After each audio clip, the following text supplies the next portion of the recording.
시간 함께 하신 여러분 주님의 이름으로 축복합니다. 오늘은 우리 요한계시록 19장 말씀입니다. 함께 19장 제가 PPT를 올려드리겠지만 19장을 펴놓고 같이 말씀을 보시는 게 좋을 것 같습니다. 요한계시록 19장 말씀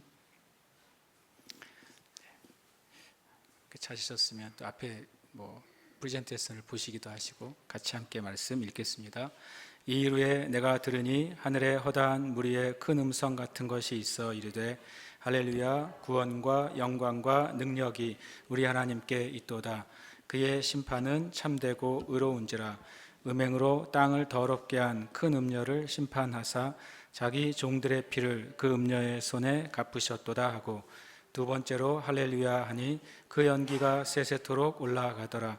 또 24장로와 내 생물이 엎드려 보좌에 앉으신 하나님께 경배하여 이르되 아멘 할렐루야 하니, 보좌에서 음성이 나서 이르되 하나님의 종들 곧 그를 경외하는 너희들아, 작은 자나 큰 자나 다 우리 하나님께 찬송하라 하더라. 내가 들으니 허다한 무리의 음성과도 같고 많은 물소리와도 같고 큰 우레소리와도 같은 소리로 이르되 할렐루야, 주 우리 하나님 곧 전능하신 이가 통치하시도다. 우리가 즐거워하고 크게 기뻐하며 그에게 영광을 돌리세. 어린 양의 혼인 계약이 이르렀고 그의 아내가 자신을 준비하였으므로 그에게 빛나고 깨끗한 세마포 옷을 입도록 허락하셨으니 이 세마포 옷은 성도들의 옳은 행실이로다 하더라. 천사가 내게 말하기를 기록하라. 어린 양의 혼인잔치에 청함을 받은 자들은 복이 있도다 하고, 또 내게 말하되 이것은 하나님의 참되신 말씀이라 하기로 내가 그 발 아래 엎드려 경배하려 하니, 그가 나에게 말하기를 나는 너와 및 예수의 증언을 받은 내 형제들과 같이 된 종이니 삼가 그리하지 말고 오직 하나님께 경배하라. 예수의 증언은 예언의 영이라 하더라. 또 내가 하늘이 열린 것을 보니 보라, 백마와 그것을 탄 자가 있으니 그 이름은 충신과 진실이라. 그가 공의로 심판하며 싸우더라. 그 눈은 불꽃 같고 그 머리에는 많은 관들이 있고 또 이름 쓴 것 하나가 있으니 자기밖에 아는 자가 없고, 또 그가 피 뿌린 옷을 입었는데 그 이름은 하나님의 말씀이라 칭하더라. 하늘에 있는 군대들이 희고 깨끗한 세마포 옷을 입고 백마를 타고 그를 따르더라.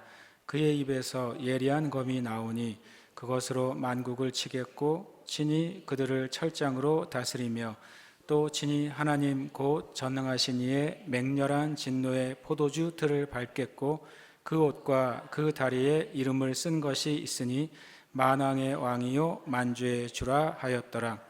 또 내가 보니 한 천사가 태양 안에 서서 공중에 나는 모든 새를 향하여 큰 음성으로 외쳐 이르되 와서 하나님의 큰 잔치에 모여 왕들의 살과 장군들의 살과 장사들의 살과 말들과 그것을 탄 자들의 살과 자유인들이나 종들이나 작은 자나 큰 자나 모든 자의 살을 먹으라 하더라.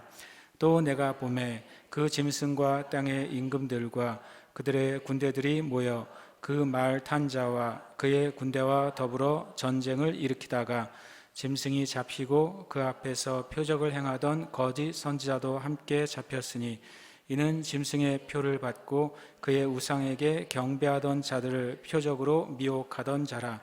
이 둘이 산채로 유황불 붙는 못에 던져지고 그 나머지는 말 탄 자의 입으로부터 나오는 검의 죽음에 모든 새가 그들의 살로 배불리더라. 아멘. 할렐루야. 아멘. 이렇게 말씀을 한 번씩 읽을 때 귀에 잘 들어오시나요?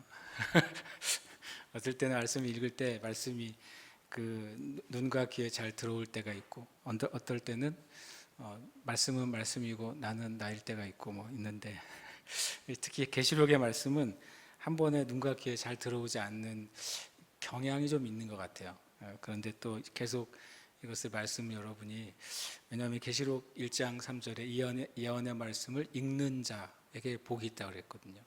그리고 듣는 자들에게 복이 있고, 그리고 그것을 지키는 자들에게 복이 있다. 이는 때가 가까움이라 그랬잖아요. 하나님의 말씀을 그냥 말씀하시는 대로 참 받을 수 있는 그 순전한 마음이 저에게도 필요하고 우리에게도 다 필요한 것 같아요. 그래서 거기 읽는 자라고 하는 것은요, 그냥 속으로 읽는 게 아니에요. 원래 계시록 1장 3절에 읽는 자라는 의미는 뭐냐면 회중 가운데 큰 소리로 읽기라고 주석이 돼 있어요. 모든 주석에요. 그러니까 이 초대교회의 성도들이 이제 회당에서 모이거나 또는 이제 성경에 나와 있는 가정집에서 모였잖아요. 모였을 때 예배의 처음 시작이 뭐였냐면 말씀을 낭독하는 거였어요. 하나님의 말씀을. 초대교회 성도들이 읽는 말씀들은 구약의 말씀도 있었겠지만 또 이제 사도들이 보낸 편지들이 이제 그들이 초대교회 성도들이 많이 읽었던 말씀들이죠. 그것을 낭독할 때 낭독하는 자나 듣는 자가 그 말씀이 능력이잖아요. 그러니까 우리가 들려지는 말씀, 그냥 읽어지는 말씀 안에 능력으로 말씀이 임하는 것을 경험하게 되면 너무 좋겠다 이런 생각을 듣습니다. 왜냐하면 에스라 시대에 에스라가 율법을 잃어버리고 하나님을 잃어버린 그 백성들을 다 모아놓고 아침부터 종일토록 율법을 읽잖아요. 근데 율법을 읽는데 그 율법을 그냥 읽는 거죠. 읽고 멀리 있는 사람들은 중간에 누군가가 또 전달을 했어요. 읽기만 했는데 그 에스라 시대의 그 백성들, 정말 쫓겨났다가 돌아온 백성들, 그 주변의 적과 또 이스라엘 백성을 죽이려고 호심탐탐 노리는 적들이 많은 백성들. 그런데 율법을 잃어버리고 하나님의 법을 잃어버렸던 백성들이 그 말씀을 듣는데 전부 다 울기 시작하잖아요. 그러니까 말씀을 읽고 선포할 때 그 말씀 안에 있는 기름 부음이 임하게 되면 어떨 때는 설교가 필요 없을지도 몰라요. 그렇죠? 그냥 말씀에 거룩한 임재가 임하게 되면 에스라 때는 그랬죠. 그래서 그때 사람들이 다 울면서 비가 막 계속 내리는데도 사람들이 서서 자리를 떠나지 않고 울었던 것이죠. 그래서 여러분 자신도 좀 말 그대로 말씀 앞에 서서 말씀을 읽으셨으면 좋겠어요. 그러면서 내가 내 몸을 깨우고 때로는 내 정신도 바짝 차리고 그리고 내가 주님 앞에 살아있는 하나님의 말씀이죠. 그리고 하나님의 말씀은 하나님 자신이시잖아요. 그 하나님 말씀 앞에 서서 말씀을 읽는 것을 여러분도 훈련하셨으면 좋겠습니다. 할렐루야, 아멘. 계속 매번 계시록 할 때마다 이 말씀을 나누죠. 한번 두 절을 다시 한번 이어서 한번 읽어볼까요? 시작. 이것들을 증언하신 이가 이르시되 내가 진실로 속히 오리라 하시거늘 아멘. 주 예수여 오시옵소서.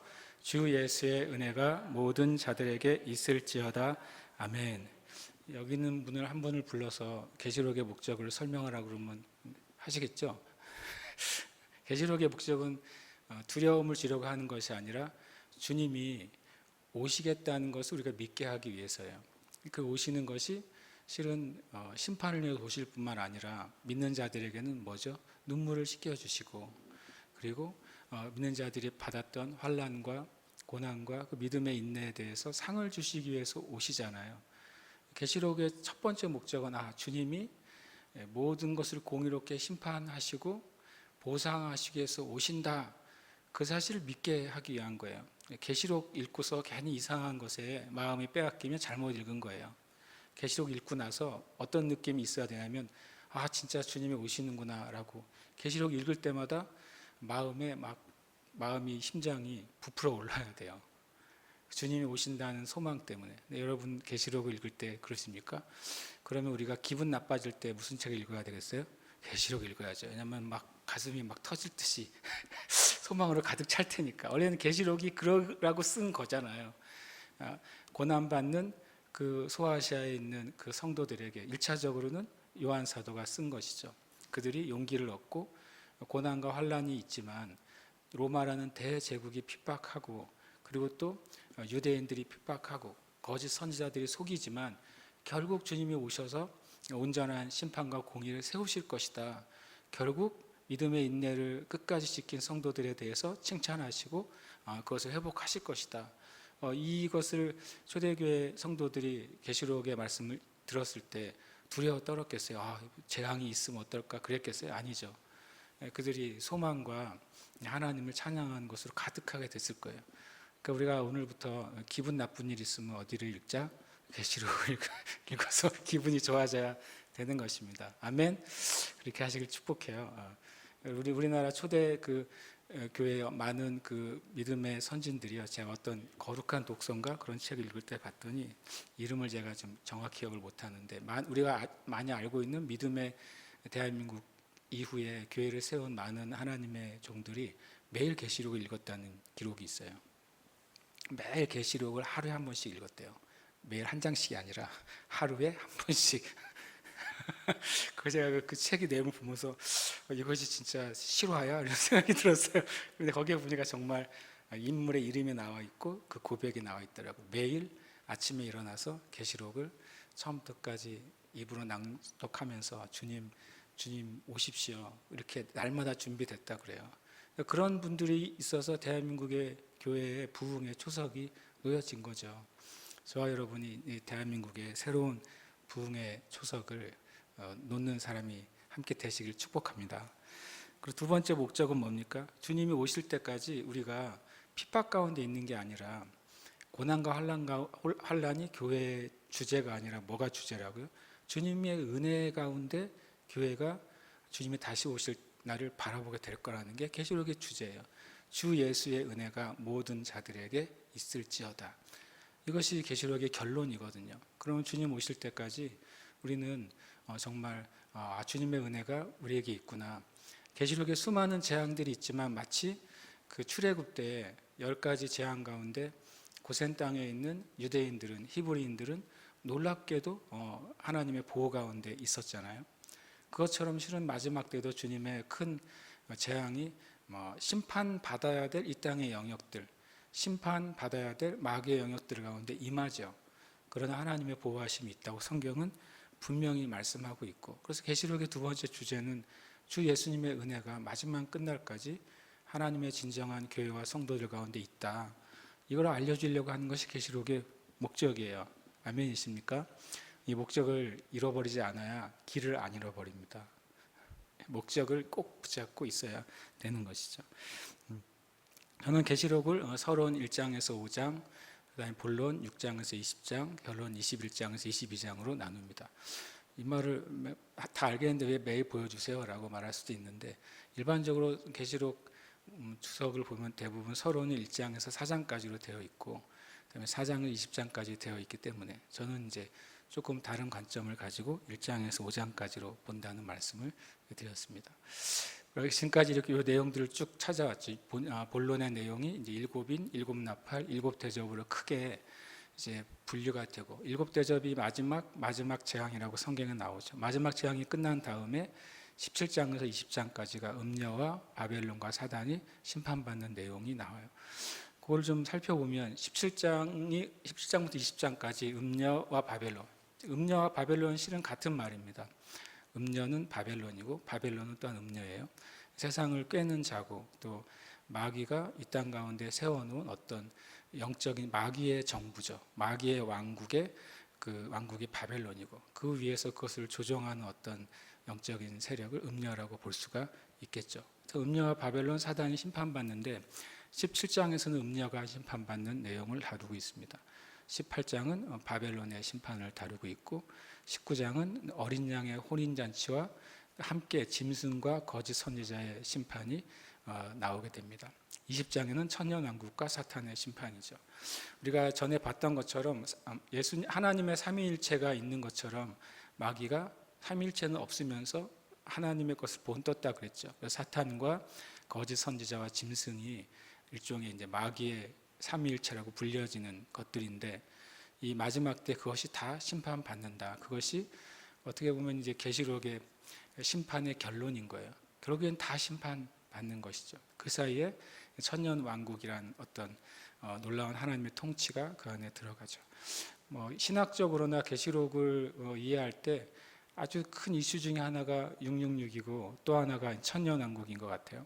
천년 왕국을 어떻게 이해하느냐에 따라서 계시록에 대한 이 사람은 계시록을 어떻게 보는지가 기준이 천년왕국이에요. 전천년, 후천년, 무천년, 굉장히 많은 천년설이 이제 등장을 하게 됩니다. 저도 이제 제 입장을 이제 정리를 해야 되니까 많이 고민하고 있습니다.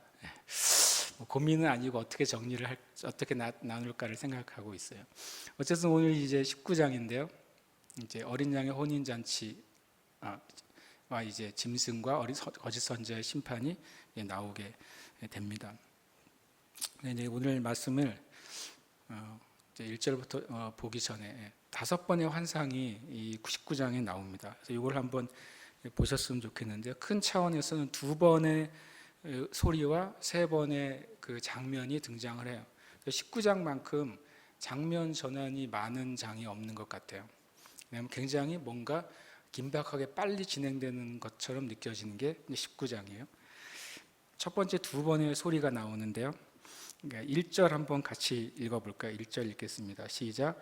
이후에 내가 들으니 하늘에 허다한 무리의 큰 음성 같은 것이 있어 이르되 할렐루야 구원과 영광과 능력이 우리 하나님께 있도다. 네. 여기에 이후에 내가 들으니 그럽니다. 18장에 이제 그 하나님의 그 심판이 바벨론에게 완전히 임한 것을 보게 되죠. 그것을 이제 그 장면을 봤어요. 그렇게 봤을 때 그때 이제 환상의 차원이 다음 단계로 넘어가죠. 다음 챕터로 넘어간다고 해야 될까요? 그때 음성으로부터 시작이 됩니다. 이후에 내가 들으니 라고 하는 소리로 들려. 그러면서 그 밑에 어떤 음성들, 어떤 내용이 있는지가 나오게 되죠. 그다음에 6절을 보겠습니다. 6절 함께 읽겠습니다. 시작. 또 내가 들으니 허다한 무리의 음성과도 같고 많은 물소리와도 같고 큰 우레소리와도 같은 소리로 이르되 할렐루야 주 우리 하나님 곧 전능하시니가 통치하시도다. 여기서도 듣는 소리가 들리죠. 1절부터 5절까지가 이후에 내가 들으니에서 나오는 음성의 내용이고 또 6절에서 또 다른 이제 차원의 음성이 들리게 됩니다. 그다음에 3번의 장면이 그 다음에 이어져요. 2번의 이제 소리가 들리게 되고 3번의 장면이 이어지죠. 첫 번째 장면은 11절에 이제 장면 전환이 이루어져요. 11절 같이 읽겠습니다. 또 내가 하늘에 열린 것을 보니 보라 백마와 그것을 탄 자가 있으니 그 이름은 충신과 진실이라. 그가 공의로 심판하며 싸우더라. 아멘. 이제 장면이 이제 들리는 데서 보는 것으로 바뀌게 되죠. 근데 하늘이 열린 것을 보게 되고 거기에 무엇인가 나타나게 됩니다. 또 2번째 장면은 17절에 나오는데요. 17절 함께 읽겠습니다. 시작.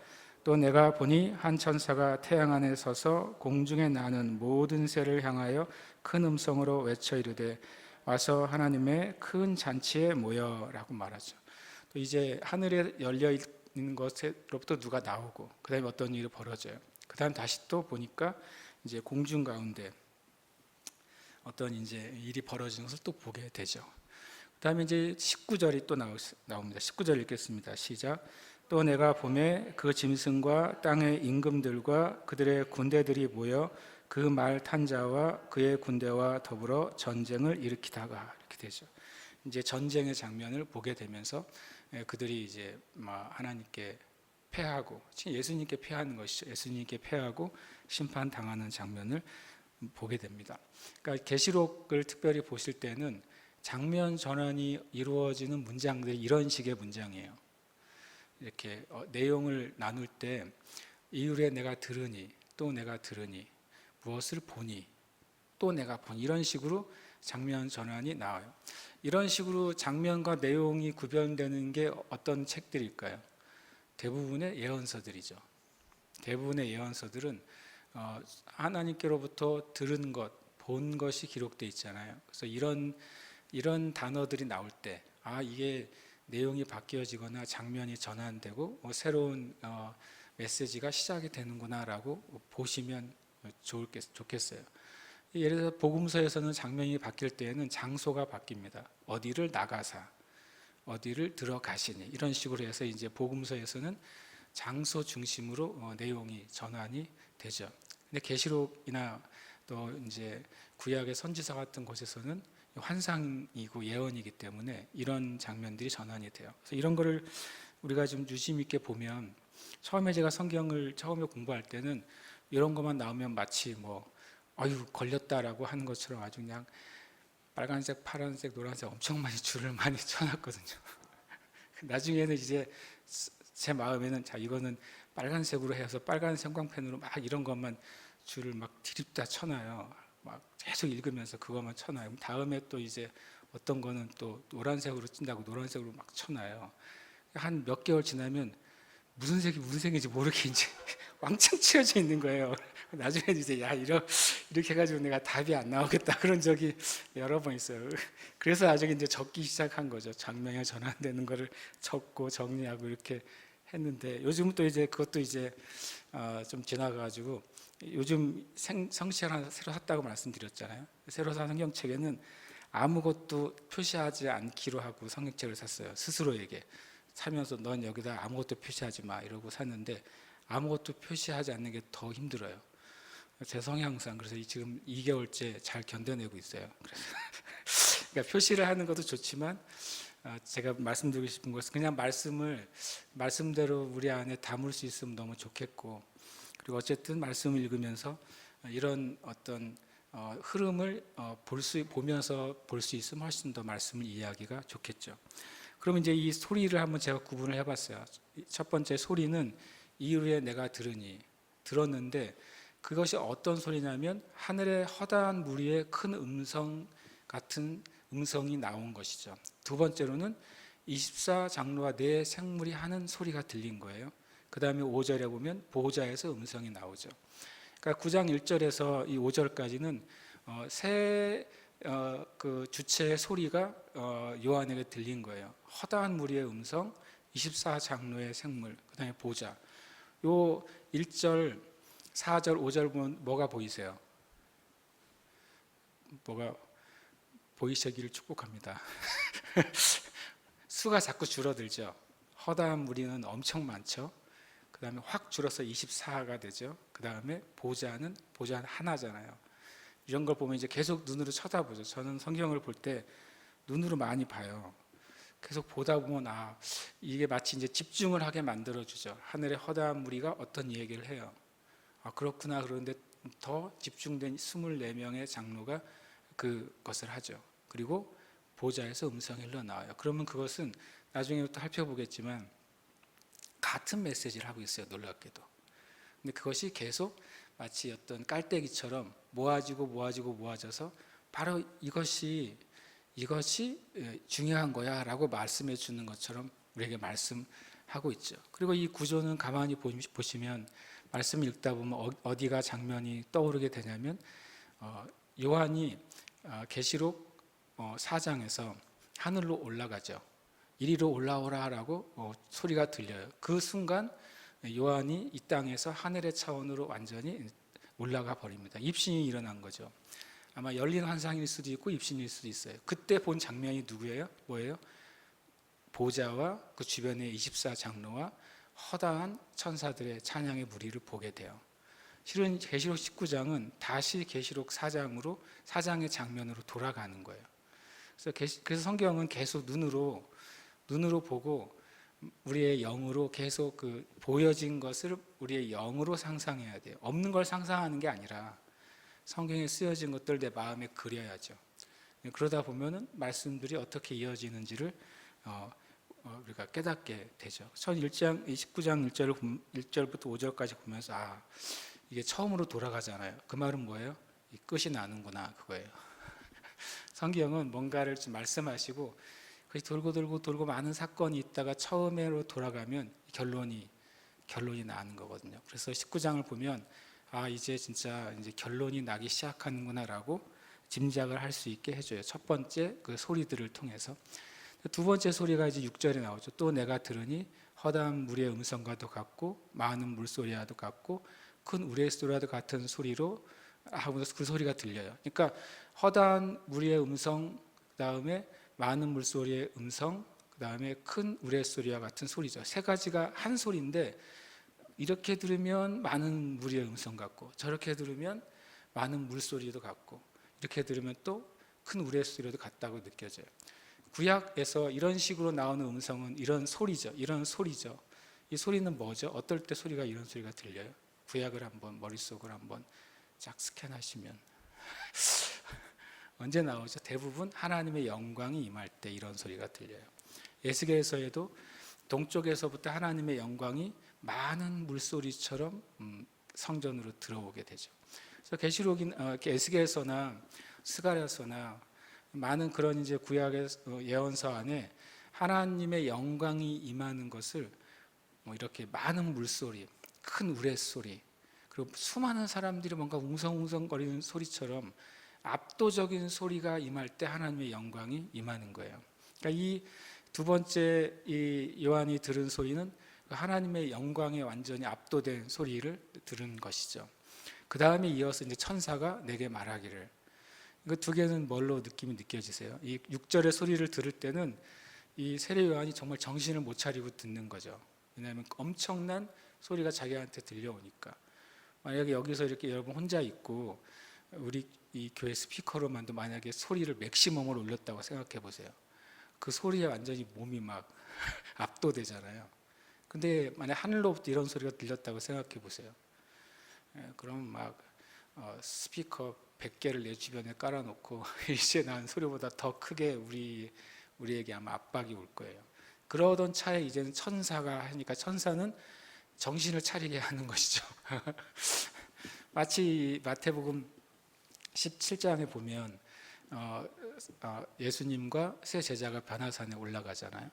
그때 이제 예수님이 엘리야와 모세와 얘기를 나눌 때 졸다가 깬 세 제자가 보고 있는데 갑자기 빛나는 구름이 덮이죠. 그래서 벌벌 두려워 떨고 있는데 또 거기서 하나님의 음성이 들리잖아요.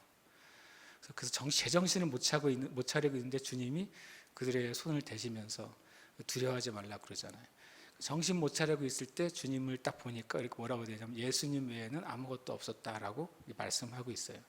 그것처럼 마치 저는 6절하고 9절 그 사이에 일어난 그런 일 같아요. 이 사도 요한이 엄청난 소리 안에서 들려온 어떤 메시지를 듣게 돼요. 그래서 뭐 정말 사도 요한이 그 한산 가운데 있었겠지만 엄청난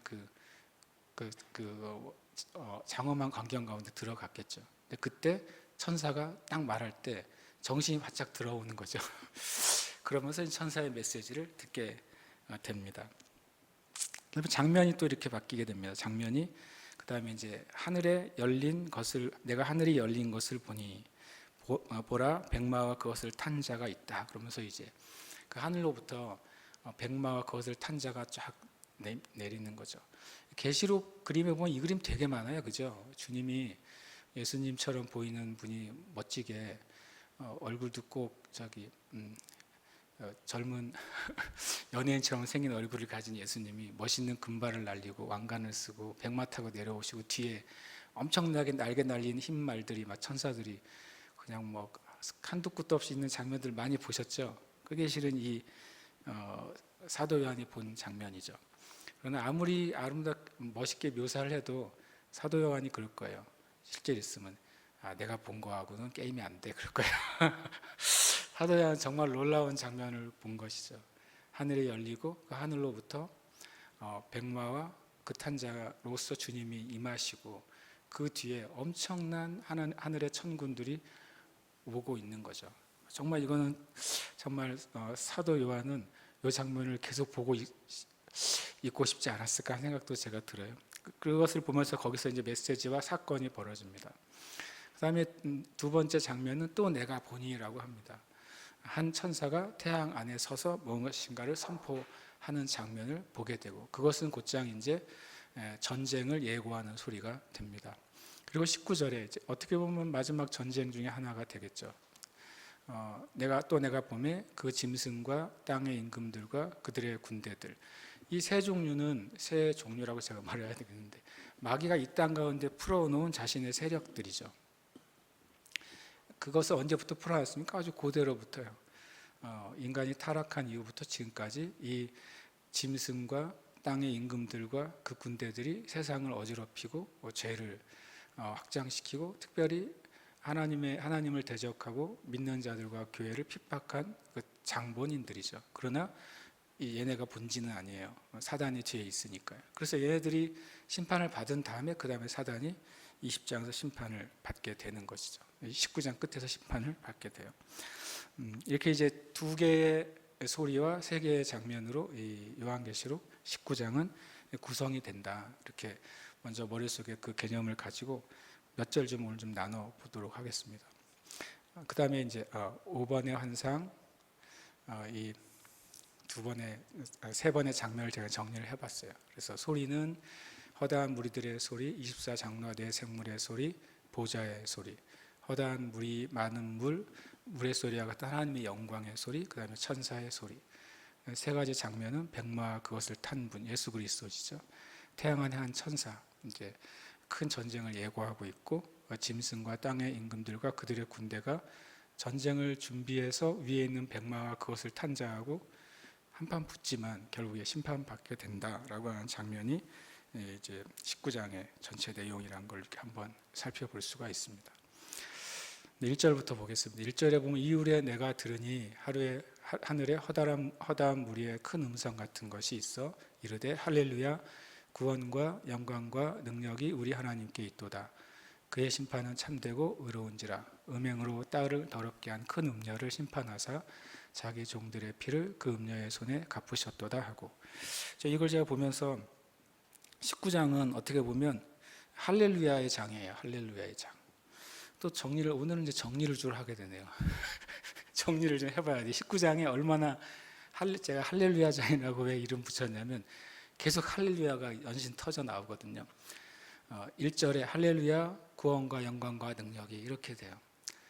3절에 두 번째로 할렐루야 그래요. 그렇죠.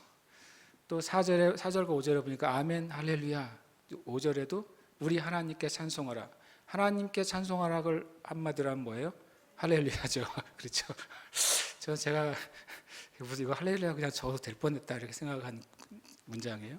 그 다음에 6절에 보니까 또 할렐루야가 나와요. 7절에 이거 보세요. 즐거워하고 크게 기뻐하며 그에게 영광을 돌리세요. 이것도 뭐예요? 하나님을 찬양하라는 할렐루야와 같은 의미가 됩니다. 10절에 하나님께 경배하라. 이것도 할렐루야와 같은 의미예요. 몇 번 나오는 거죠? 그냥 딱 감으로 7번이 되죠. 19장은 하나님께 드려지는 하나님의 심판, 하나님의 공의에 대한 완전한 찬양을 여기에 담고 있어요. 그래서 저는 이걸 보면서 정말 19장은 참 놀랄 정도로 할렐루야 장이네 이런 생각을 제가 가지면서, 그것이 어쩌면은 주님이 마지막 때 주님은 이 땅에 있는 죄와 악과 사단과 그 세력을 심판하시는 동안 이 땅의 교회는 뭐 하라는 소리예요? 찬양하라는 소리죠. 하나님의 심판이 계속 이어지고 있을 때 이 땅의 교회가 두려워서 숨어 있으라는 게 아니라 각자 살 길을 찾아서 뭐 어디 산 속에 들어가서 뭐 자급자족하라는 소리도 아니고 방공호 파고 식량을 준비하라는 소리도 아니고 뭐 하라는 소리입니까? 하나님이 이 역사의 완성을 이루실 때 이 땅의 교회는 주님 앞에 전심으로 서서 주님을 예배하고 찬양하라는 거예요. 주님이 행하시는 것이 옳으시고 주님의 행하시는 것이 선하시고 주님의 행하시는 것이 합당하시고 그것이 주님의 뜻이 온전히 이루어지길 우리도 원합니다라고 찬양하라고 하는 거죠. 그래서 실은 마지막 때 제일 중요한 것은 주님의 몸된 교회가 하나님을 찬양하는 거예요. 이것은 하나님의 놀라운 그 공의로운 심판에 동참하는 참 성경적인 방법인 거죠. 그래서 저는 마지막 때 많은 그 예배들이 더 많이 일어날 거라고 생각해요. 아주 창조적인 예배들 그리고 놀라운 예배들이 많이 일어날 것이고 그때 하나님이 그 예배 가운데 하나님의 그 능력과 은혜들을 부어주실 거라고 믿어요. 우리도 주님 앞에 그렇게 찬양하는 교회가 될 겁니다. 이번 주 토요일도 또 24시간 영광 예배 드리는데 이런 마음으로 우리가 찬양하면 좋겠다 이런 생각을 가져요. 거꾸로 가서 여기 보면 할렐루야 구원과 영광과 능력이 우리 하나님께 있도다. 이런 식의 고백이 참 필요해요. 우리가 할렐루야 하나님을 찬양하는데 그 다음에 만약에 질문을 한다면 왜 찬양하지? 라고 물을 수 있죠. 또 질문한다면 뭐예요? 무엇을 찬양하지? 라고 물을 수 있는 거예요. 그럼 우리가 왜와 무엇은 어디에 해당되죠? 우리의 삶에 해당되는 거죠. 내 삶에 하나님을 찬양해야 될 왜와 무엇이 있어야 되는 거예요. 근데 만약에 우리가 나는 지금 정말 상황이 너무 어려워요. 그리고 나에게 어떤 문제가 많이 있어요 라고 하는 것이 우리의 상황이에요. 근데 그때 우리가 할렐루야라고 할 수 있느냐, 그것이죠. 주님, 나에게 이 상황이 정말 어려운데 그럼에도 불구하고 주님을 난 찬양할 수 있습니다. 왜냐하면 하나님이 모든 이 상황을 바꾸시는 분이시기 때문에, 이 모든 문제들에서 주님이 답을 가지고 계신 분이시기 때문에 나는 하나님을 찬양합니다라고 우리는 언제든지 왜와 무엇을 주님께 찬양으로 올려드릴 수 있는 거죠. 왜와 무엇에 제한은 없어요. 무제한적으로 우리가 주님을 찬양할 수 있어요. 왜냐하면 우리가 아는 것처럼 예수 그리스도 안에서 우리를 향한 하나님의 뜻이 뭡니까? 항상 기뻐하고 항상 감사하고 기도하는 거예요. 항상이라고 말씀하셨잖아요. 그 말은 우리가 항상 그렇게 해야 되는 것이죠. 그리고 항상 할 수 있는 거예요. 그럼 우리가 여기서 있는 것은 구원과 영광과 능력이라고 세 가지를 말했고, 또 계시록 초반에는 7가지에 대한 찬양, 또 4가지에 대한 찬양들이 나와요. 그러면 이 모든 우리의 삶에, 그 모든 우리의 삶에 있어서 구원은 뭡니까? 구원은 회복이라고 말씀을 드렸어요. 예수님의 이름 자체가 구원이잖아요. 예슈아라는 이름이 바로 구원이시죠. 구원은 모든 것의 회복을 말해요. 또 모든 것을 살리시고 회복하는 것이 구원이에요. 그래서 우리는 우리의 삶의 구원을 찬양해야 돼요. 나의 영과 혼과 몸과 삶에 관계된 모든 범사에 대해서 주님을 찬양해야 되고, 그리고 영광을 찬양해야 돼요. 이러한 일들이 문제가 해결되고 내 삶의 회복이 일어날 때 영광은 누가 받으셔야 돼요? 하나님이 받으셔야 되는 거예요.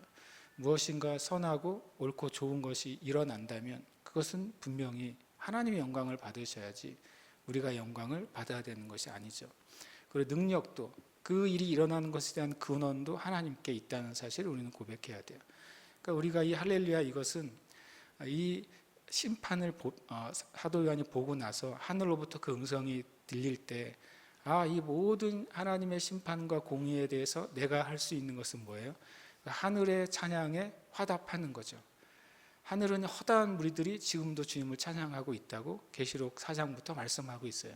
그럼 이 땅에 있는 성도들이 이런 예수님이 예루살렘 입성하실 때 그 어린이들 뭐라고 말합니까?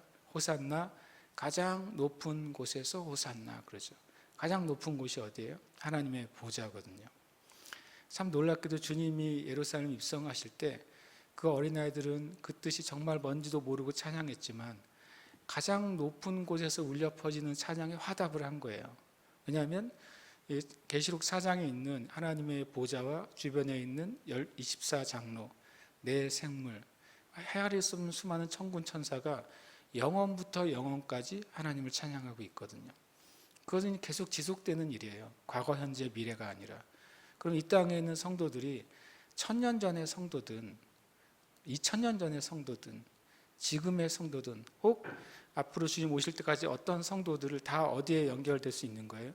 가장 높은 곳에서 드려지는 그 찬양에 우리는 언제든지 정말 누구 말대로 빨대를 꽂고 우리는 거기서 그 찬양을 같이 공유를 받아야 되는 거예요. 그렇게 하시길 축복합니다.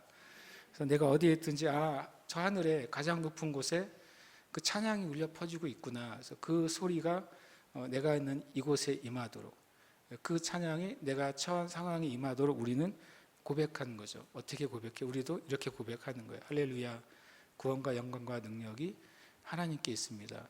지금 이 자리에 주님의 구원과 영광과 능력이 임합니다 라고 찬양을 해야 되는 것이죠. 그러면서 2절에 그의 심판은 참되고 의롭다 이렇게 말합니다.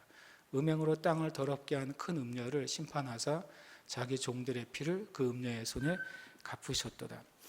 하나님의 심판은 참되다고 고백하죠. 그리고 그 은혜는 뭐냐면 이 음녀가 땅을 더럽게 했고, 두 번째로는 하나님의 종들을 피를 흘렸어요. 음녀가 심판받는 이유는 18장에서 2가지 얘기를 했죠. 똑같이 세상을 미혹시키고 하나님을 대적하게 한 죄, 두 번째로는 하나님의 참된 교회와 성도들을 핍박하고 죽인 죄죠. 마귀의 하수인들이 이 땅에서 그 일을 했으니까 그것이 또 마귀의 죄가 되는 거예요. 하나님을 대적한 것, 하나님께 속한 사람들 핍박하고 죽인 것, 이것을 하나님이 심판하시는 것은 참되고 의롭다라고 말하는 거죠. 그럼 우리는 어느 편에 있어야 돼요? 이 좀 웃긴 표현이지만 이 음녀로부터 핍박받는 편에 있어야 되는 거예요. 왜냐하면 그것이 하나님의 공의가 선포될 때 보상받는 자리고 하나님이 위로하시는 자리고 궁극적으로 그것이 바로 승리하는 자리이기 때문입니다. 그러니까 심판이 가까워질수록 계속 찬양이 많아지죠. 그래서 우리의 영의 귀가 열리면 열릴수록 뭐를 들을까요? 저는 찬양을 들을 거라고 생각해요. 우리가 하나님의 보좌에 가까우면 가까울수록 무슨 소리를 들어야지 정상이에요? 이상한 주님의 음성을 듣는 게 아니라 찬양 소리를 들어야 저는 정상이라고 생각해요. 주님의 보좌에 갈수록 그 수많은 천군과 천사와 24장로와 내 생물의 찬양이 들릴 테니까. 저와 여러분이 주님 앞에 이렇게 기도할 때 찬양을 듣게 되시길 축복해요. 또 찬양할 때도 또 다른 차원의 그 하늘의 찬양이 여러분의 영에 흘러 들어오시기를 축복합니다. 우리 그 소리를 들을 때 우리도 똑같이 그 소리에 화답해서 하나님이 행하시는 것이 옳습니다라고 우리도 고백할 수 있는 거죠. 그렇게 하나님의 보좌로부터 나오는 그 찬양과 연합돼서 이 땅에서 주님을 똑같이 찬양하는 사람들이 있다면, 그런 교회가 있다면, 그것은 이제 뭐냐면 하나님의 놀라운 일들이 이 땅에 임하는 통로가 되는 거예요. 그 자체가요. 왜냐하면 성경에 하나님은 이스라엘의 찬송 중에 거하신다 이렇게 말씀하셨어요. 저와 여러분이 혼자라도 그렇게 이 하나님의 영광의 찬양을 이 땅에 끌어들이는 그 찬양의 임재를 끌어들이는 하나님의 구원과 영광과 능력을 끌어들이는 삶을 살아야지 오늘 한 번 더 마음에 결심하시기를 축복합니다. 정말 우리 교회는 그래도 감사하게 우리가 온전하다고 절대 말할 수 없지만 노력은 열심히 하고 있다고 생각해요. 주님 예배하려고 노력을 열심히 하고 있죠. 그것이 어떻게 열매를 맺고 어떤 차원으로 흘러가느냐 하는 것은 주님께 달려있지 우리에게 달려있는 것이 아니죠. 그러나 우리는 주님 앞에 순종함으로 어떤 상황에서 주님을 찬양하는 것을 우선순위로 두는 것, 그것이 참 은혜로운 것이고 우리 형제 자매님들이 그에 함께 하시는 게 전 참 주님의 큰 은혜라는 걸 믿습니다. 이제 4절에 보면 24장로와 내 생물이 엎드려서 보좌에 앉으신 하나님께 경배하며 찬양합니다. 아멘 할렐루야라고 말합니다. 그 앞에서 한 찬양이 옳습니다라고 화답을 하게 돼요. 그러면서 이제 보좌에서 음성이 나옵니다.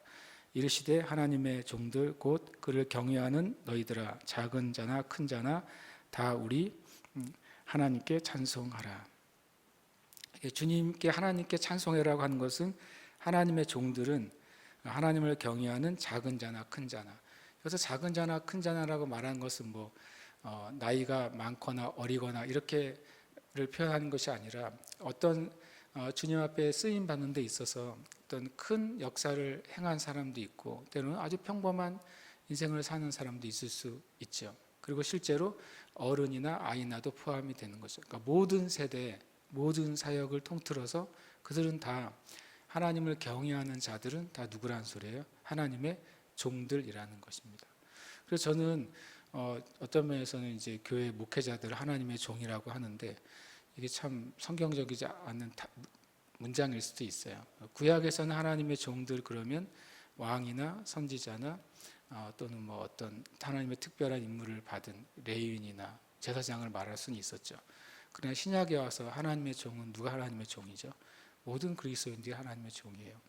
여기서 이렇게 말하고 있잖아요. 하나님의 종들 곧 그를 경외하는 자들.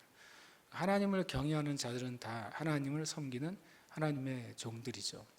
근데 이 종은 어떤 면에서는 그 노예와 같은 종이 아니라 각자 임무를 부라받은 하나님께 어떤 특별한 사역들을 받은 청직이라고 할 수 있는 것이죠. 그들이 다 하나님을 찬양하라고 말씀하고 있습니다. 이 땅의 교회는 계속해서 이렇게 하늘의 수많은 무리들, 24장로들 그리고 또 보좌에 흘러나오는 그 음성에 화답해서 우리가 예배할 때 그것이 이제 마지막 때를 살아가는 최고의 지혜이죠. 제가 계시록을 계속 보면서 이게 지혜구나. 마지막 때 제일 지혜롭게 사는 길은 뭐냐면 하나님을 찬양하는 거예요. 왜냐하면 찬양할 때 하나님의 뜻이 임하거든요. 아까 말한 것처럼 우리가 이 땅에서 하늘의 보호자에 연결되는 찬양을 할 때 하늘과 이 땅 사이가 연결된다고 그랬잖아요.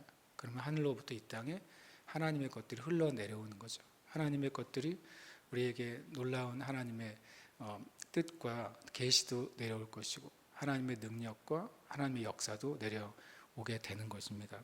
우리가 찬양 가운데 우리의 삶에 그렇게 인도함을 받게 되시길 축복합니다. 6절부터 7절 말씀에 보면 또 내가 들으니 허다한 무리의 음성과도 같고 많은 물소리와도 같고 큰 우레소리와도 같은 소리. 아까 말씀을 드렸죠. 저는 이것을 하나님의 영광의 소리라고 우리가 또는 하나님이 임재하시는 소리로 우리가 생각할 수 있는 것이죠. 성경에 보면 자주 이런 것들이 많아요. 하나님의 음성이 어미한 음성이 들렸을 때 그것을 받는 사람들이 정말 놀라운 하나님의 존재를 경험하게 되고 그 음성 앞에서 두렵게 되기도 하죠. 시내 산에서 이런 소리가 들렸죠. 우레소리 같은 소리가 들리니까 이 이스라엘 백성들이 뭐라고 말합니까? 저 음성을 듣다간 우리가 다 죽을 것 같다 그랬어요. 얼마나 그 압도적인 소리였으면 한두 명이 아니라 이스라엘 백성 전체가 저거를 계속 듣다 보면 우리가 다 죽을 것 같다. 그러니까 모세 당신이 참 치사하죠. 한 명 보고 가서 당신이 들어라. 우린 다 죽을 것 같으니까 그 말은 모세는 그 주님의 음성 안에 있을 수 있는 사람으로 여긴 거예요. 그 모세 당신이 듣고 우리에게 하나님의 말씀을 전달해 달라고 하죠. 그 모세가 참 귀하고 놀라운 분이에요. 왜냐하면 그 어미하고 두려운 경외감 있는 그 소리 안으로 걸어 들어가잖아요. 걸어 들어가서 40일을 있는단 말이죠. 그럼 우리가 그냥 모세 그러지만 저는 모세를 묵상하다 야 진짜 정말 귀한 그 놀라운 분이구나라는 생각을 많이 생각하게 됩니다. 성경을 자세히 보시면 모세가 40일을 한 번 간 게 아니라 성경은 우리가 그냥 2번 올라간 것으로 얘기합니다. 그런데 이 유대인들은 모세가 3번 40일 올라갔다고 전승으로 내려와요. 120일 동안 시내산에 있었어요. 모세가요. 먹지 않고 120일을요. 하나님의 그 세계 안에 모세는 완전히 정말 담겨졌다가 나온 사람이에요. 그러니까 얼굴에 하나님의 영광이 한동안 남아 있었잖아요. 그 소리로 이제 할렐루야가 나오는 거죠.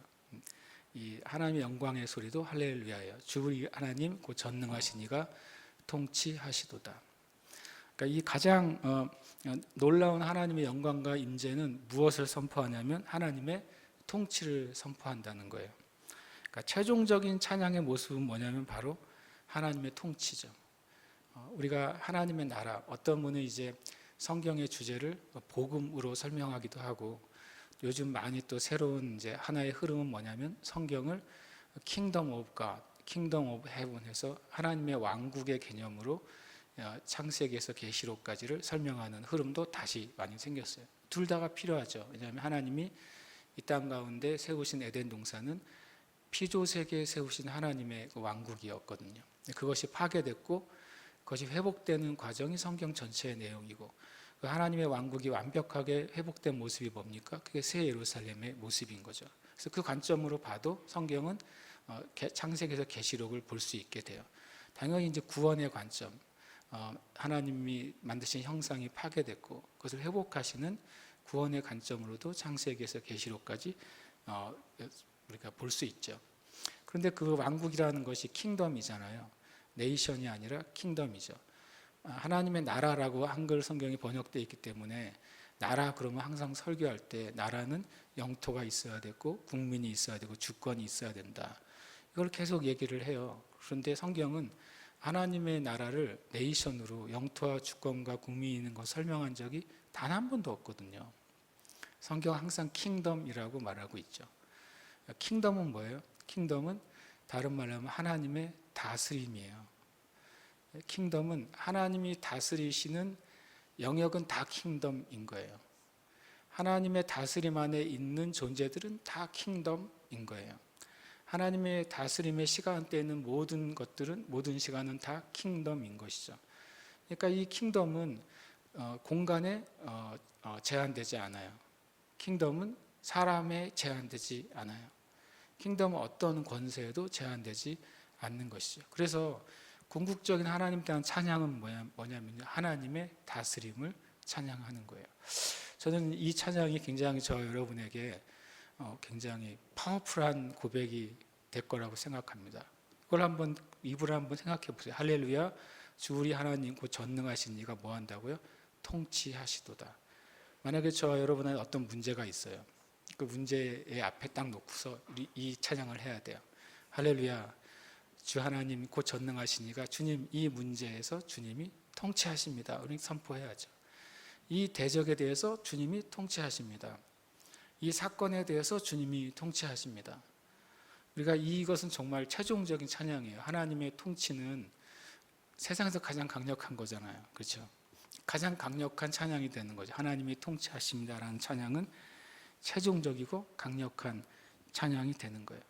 저는 이제 계시록에 있는 문장들, 찬양의 문장들을 교회와 성도들이 자주 이용했으면 좋겠다는 생각이 들어요. 그러니까 마귀가 왜 이렇게 계시록을 설교하지 못하게 하고 읽지 못하게 하는지 알 것 같아요. 왜냐하면 계시록 안에는 진짜 파워풀한 고백이 들어있거든요.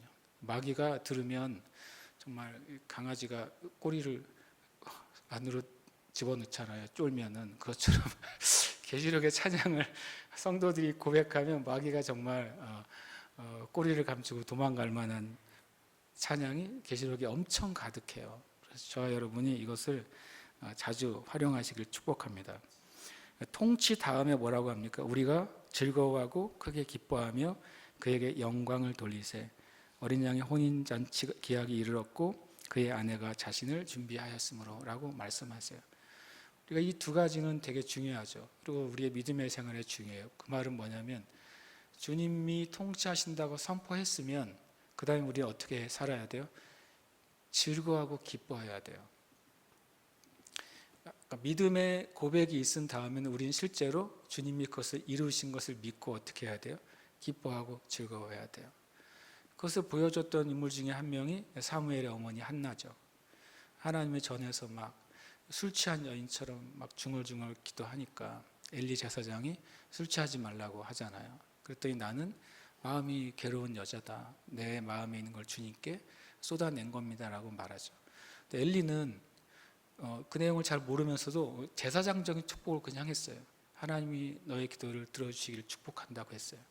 그 다음 장면이 멋있죠. 한나가 그 말을 듣고 일어난 다음에 다시는 근심하지 않았다 이렇게 돼 있어요. 그러니까 하나님의 선포를 우리가 정말 믿게 되면 내가 하나님의 말씀을 정말 믿고 있나 안 믿고 있나를 내 스스로 점검할 수 있어요. 어떻게 해요? 주님에 대한 믿음이 나에게 왔다면 그 다음에는 우리가 7절로 행동을 해야 되는 것이죠. 우리가 기뻐하고 크게 기뻐하며 그에게 영광을 돌리는 거예요. 아직 나에게 그 일이 일어나지 않았다 할지라도 그 일을 행하시는 하나님을 찬양하는 것이죠. 찬양하다가 우리가 주님께 가더라도 찬양하는 거예요. 그것이 바로 우리가 준비된 모습이에요. 어린 양의 혼인잔치가 기약이 이르렀고 그의 아내가 자신을 준비됐다라고 표현하죠. 이제 심판에 대한 선포가 있고 하나님을 찬양하는 선포가 있은 다음에 그때 기뻐하고 즐거워했을 때 그때 성경 표현은 어린 양의 혼인잔치에 그의 아내가 준비되는 상태라고 말씀하고 있는 거예요. 그래서 되게 중요하죠. 이 어린 양의 혼인잔치에 준비된 그 아내는 누굽니까? 바로 참된 그리스도의 신부인 교회인 것이죠. 교회가 언제 주님의 그 오심에 준비될까? 그것은 뭐냐면 교회 그 예배가 온전해질 때예요. 찬양이 온전해질 때죠. 찬양으로 교회가 주님의 신부된 교회가 온전히 가득 찰 때, 그럴 때 어린 양의 혼인잔치가 준비되는 것이죠. 그래서 저는 나중에 한번 이제 계시록 끝까지 간 다음에 전체 정리를 몇 주 하겠다고 말씀을 드렸죠. 제일 중요한 이슈 중에 하나가 뭐냐면 종말론이에요. 계시록의 종말론이 뭐냐? 계시록의 종말론은 굉장히 영광스럽다는 거죠. 계시록의 종말론이 어둡고 기괴하고 그리고 두려운 종말론이 아니라 계시록에서 우리에게 보여주는 그 종말의 그림은 엄청 영광스럽고 승리가 가득 차 있고 빛이 가득 차 있어요. 그것이 계시록에서 보여주는 종말론의 그림인 것이죠. 그래서 저는 어떤 단체든 어떤 메신저든 어떤 신학자든 계시록을 설명할 때 어두운 그림으로 계시록을 설명하는 사람들의 메시지나 그걸 듣지 않아요. 계시록은 그렇게 끝나지 않거든요. 계시록은 맨 마지막 장면이 있다면, 만약에 무대라면 계시록은 뭐냐면 무대에 있는 모든 등이 다 켜진 상태가 계시록이에요. 사사기 같은 경우에는 무대 등이 거의 켜져 있지 않겠죠. 제일 어두운 시기겠죠. 그러나 계시록은 반대로 마치 그 하나님의 그 역사의 무대에 모든 조명이 다 켜져 있는 상태가 계시록이에요. 그러니까 제일 영광스럽고 제일 빛으로 가득 차 있고 승리로 가득 차 있는 그 이제 종말이 바로 계시록이에요. 그러니까 기뻐하고 즐거워하고 주님을 예배해야 되는 때에 우리가 살고 있는 것이죠. 여기까지는 해야 될 것 같아가지고 8절에 보면 그에게 빛나고 깨끗한 세마포옷을 입도록 허락하셨으니 이 세마포옷은 성도들의 옳은 행실이로다 라고 말합니다. 그리고 천사가 말하기를 기록하라 어린 양의 혼인잔치에 청함을 받은 자들은 복이 있도다 하고 또 내게 말하되 이것은 하나님의 참되신 말씀이라 이렇게 말합니다. 그러니까 이 준비된 이들에게 그 하나님의 심판 앞에서 찬양하고 그리고 온전히 찬양이 가득 차 있는 그 주님의 신부를 준비됐다고 말씀하시고 그들에게 세마포 옷을 입도록 허락된다고 말하죠.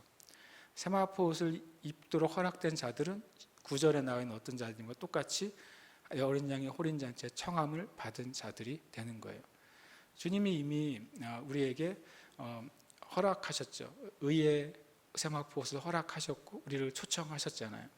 예수님이 혼인잔치 비유를 제일 많이 드셨어요. 마지막 때에 대해서 허락되고 초청됐어요. 그러나 어떤 사람만 혼인잔치에 있게 됩니까? 그것에 응답한 사람만, 합당한 예복으로 준비된 사람만 그 잔치에 있게 되는 것이죠. 지금 이 땅의 교회는 마지막 때 이 땅 있는 교회로 허락됐어요. 참 영광스러운 거죠.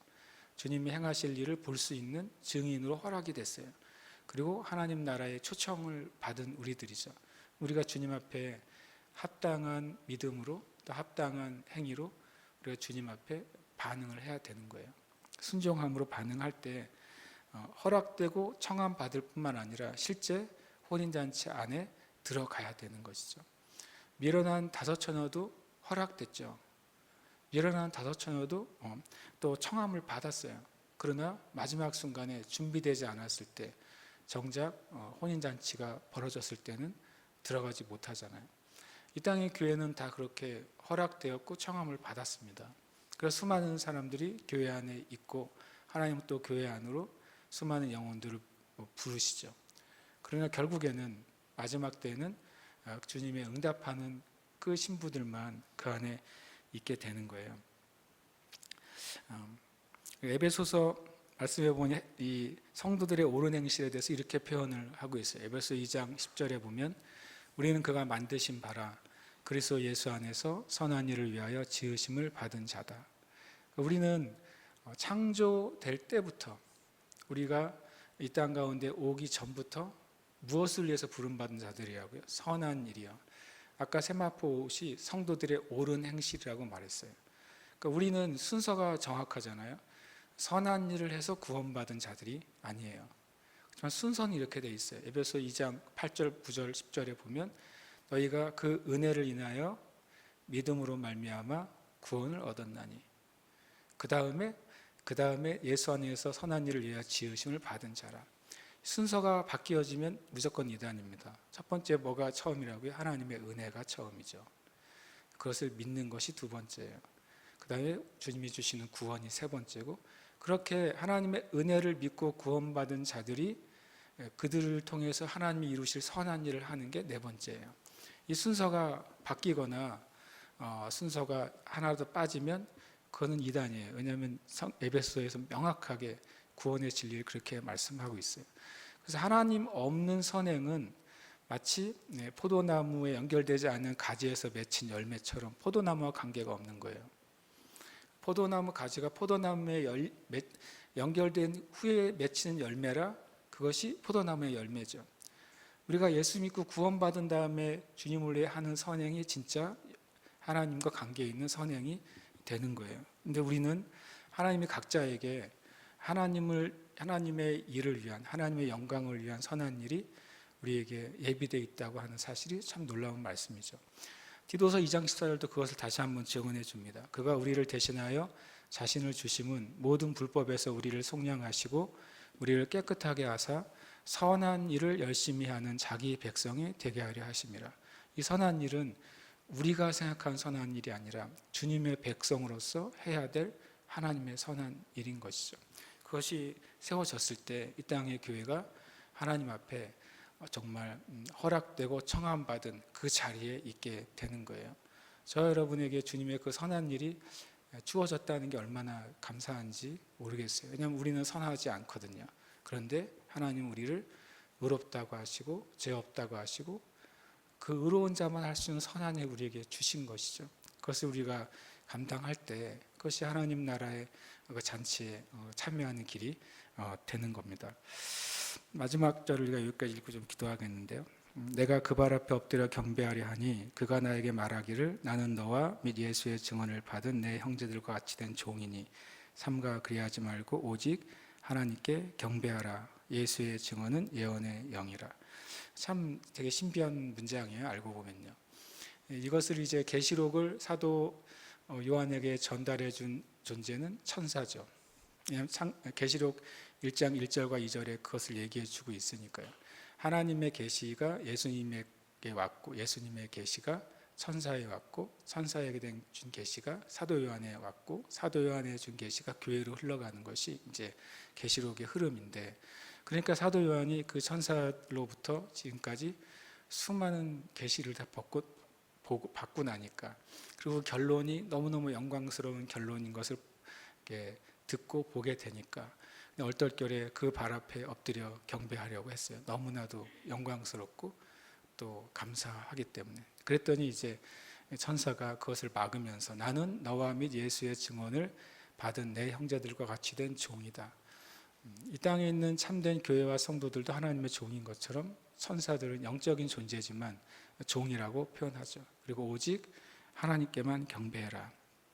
그러니까 신구약 성경은 그 예언의 영인 예수의 증언이 담겨져 있는 책인 거죠. 예수님에 대한 모든 증언은 예언의 영이신 성령님을 통해 우리에게 주어진 거예요. 그런데 이제 천사에 대한 설명 한 가지만 하면 이렇게 돼 있죠. 히브리서 1장 14절에 보면 모든 천사들은, 이 단어가 중요합니다. 모든 천사들, 그 천사가 가브리엘이든 그 천사가 어떤 힘 있는 천사든 상관없이 미가엘이든 모든 천사들은 섬기는 영이에요. 천사들은 다스리는 영이 아니에요. 천사들은 섬기는 영이라는 것, 이것이 천사의 본질이죠. 조금 전에 이 계시록에서 사도 요한에게 말한 천사 말과 동일한 것입니다. 이 땅에서 우리는 이 땅에서 하나님을 섬기죠. 천사들은 하나님과 우리 사이에서 하나님의 일을 섬기고 하나님의 교회를 섬기도록 보냄 받았습니다. 우리가 주님 앞에 이렇게 깨어 있을 때, 마지막 때에 우리가 정말 찬양의 그 자리를 지키고 또 믿음의 인내 자리를 지킬 때 정말 영광스러운 하나님 나라에 우리가 속하게 될 것을 바라보시기를 축복합니다. 함께 해서 읽은 말씀 읽고 우리가 함께 기도하겠습니다. 계시록 19장 7절 8절 말씀인데 제가 이제 정리를 했습니다. 함께 말씀 읽겠습니다. 시작. 즐거워하고 크게 기뻐하며 그에게 영광을 돌리세. 어린 양의 혼인 계약이 이르렀고 그의 아내가 자신을 준비하였으므로 그에게 빛나고 깨끗한 세마포 옷을 입도록 허락하셨으니 이 세마포 옷은 성도들의 옳은 행실이로다. 아멘. 이것이 함께 기도하십시다. 기도할 때 주님, 정말 주님의 오시는 그날까지 내가 이 땅에 주님께 초청받고 청함받은 신부로서 참으로 참된 믿음을 끝까지 지킬 뿐만 아니라 그 하늘의 보좌로부터 울려 퍼지는 그 영원한 찬송과 함께 이 땅에서 화답으로 찬양하는 삶을 살겠습니다. 나의 삶의 상황과 환경과 어떤 것이 내 앞에 도전할지라도 주님, 제가 주님 앞에 주님을 할렐루야, 주님을 찬양하는 삶으로 내 삶을 드리겠습니다. 이런 고백의 기도를 주님께 드리십시다. 함께 기도하겠습니다. 하나님 아버지 감사합니다. 우리 안에 이 은혜를 허락해 주셔서 감사합니다. 주님, 어린 양의 혼인계약이 이르렀고 그 아이가 자신을 준비했다고 말씀하고 있습니다. 하나님, 우리가 준비된 자로 서게 하여 주시옵소서. 하나님 앞에서 준비된 자로, 하나님 앞에서 주님 바른 진리의 선자로 서도록 역사하여 주시옵소서. 우리 한 사람 한 사람이 하늘의 보좌의 찬양에 연결된 자들, 영원한 하나님의 그 보좌의 찬양에 합하는 자들, 이 땅에서 찬양으로 올려드리며 하늘의 그 찬양과 기도에 연결돼서 하나님의 영광과 권능과 능력을 이 땅에 주님 오게 하는 자들, 하늘의 통로를 여는 자들로 주님 살게 하여 주시옵소서. 저 또한 저의 삶 가운데서 어떤 환경과 상황이라 할지라도 주님을 찬양하는 그 자리에 있겠습니다. 바울과 실라가 하나님의 고통의 밤, 죽음이 가까운 그 밤에도 하나님을 찬양하고 열심으로 주님을 높여드렸던 것처럼 저도 주님 앞에 주님을 찬양하고 높여드리는 삶으로 올려드리겠습니다. 주님은 이기신 분이십니다. 주님은 승리하신 분이십니다. 주님은 이 땅의 교회 가운데 승리를 주시는 분이십니다. 주님이 이 땅의 교회 가운데 함께 하시는 분이십니다. 하늘과 땅의 모든 권세를 가지고 우리가 영원토록 떠나지 않으시고 함께 하시는 분이십니다. 그 주 예수님의 은혜를 인하여 감사합니다. 승리하신 예수님을 인하여 감사합니다. 영광 받으시게 합당하신 주님을 인하여 감사합니다. 주님, 이 교회와 함께하는 모든 형제 자매들이 주님 오시는 그 날까지 하나님의 그 보좌의 예배와 함께하서 예배하는 교회가 되게 하시고 주님을 찬양하는 성도들이 되게 하시고 찬양 가운데 임하신 하나님, 찬양 가운데 역사하신 하나님, 찬양 가운데 세례하신 하나님과 동역하도록 축복하시고 역사해 주옵소서. 그 자리를 누구에게도 어느 순간에도 뺏기지 아니하는 성도들이 되도록 역사하여 주시옵소서. 주님 감사합니다. 영광과 존귀 하나님을 찬양합니다. 아멘. 주님 감사합니다. 이를 행하시고 행하실 주님을 인하여 감사합니다. 더 크게 행하시고 역사하실 주님을 찬양합니다. 영광 본에 계시는 주님을 찬양합니다. 아멘. 주님 비밀을 풀어주시고 말씀할 주님을 찬양합니다. 아멘. 아멘. 할렐루야 바라로 시라라 가바라 바라바스. 할렐루야. 아멘.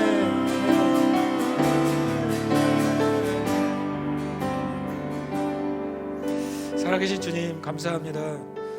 우리를 주님의 자녀로 불러주셔서 감사합니다.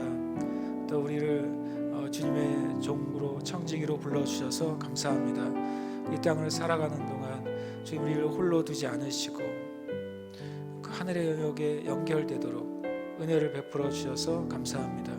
우리가 육신 가운데 거하지만 육신의 방법으로 살거나 싸우는 자들이 아닌 것을 인하여 감사합니다.